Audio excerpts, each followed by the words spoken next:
in Benghazi, Libya, prior to the attacks that killed 4 Americans.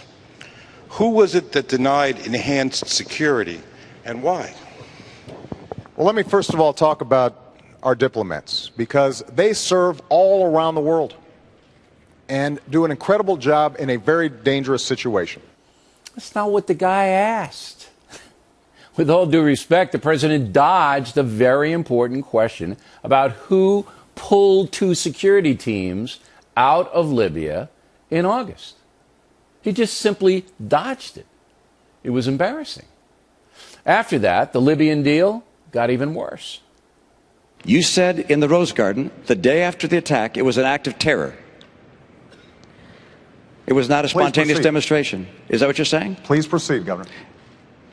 I want to make sure we get that for the record, because it took the president 14 days before he called the attack in Benghazi an act of terror. Get the transcript. He did, in fact, sir. So let me call it an act of terror. Can you say that a little louder, Candy? He did call it an act of terror. It did as well take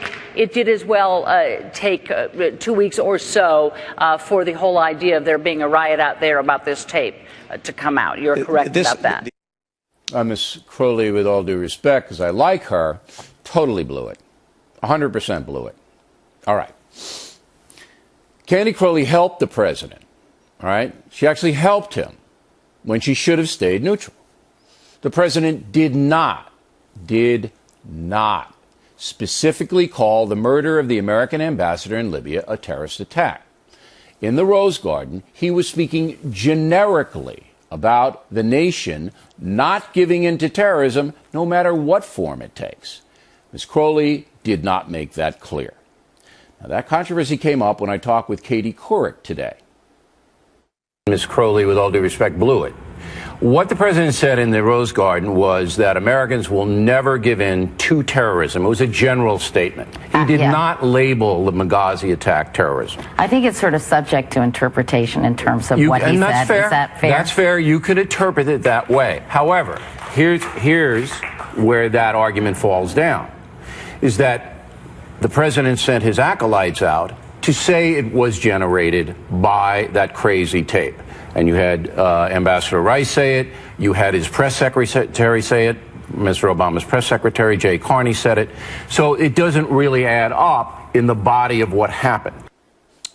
And we'll show you more of that Couric interview later in the program. So summing up, President Obama regained some momentum, but did not diminish his opponent, who has established himself as the president's equal on policy.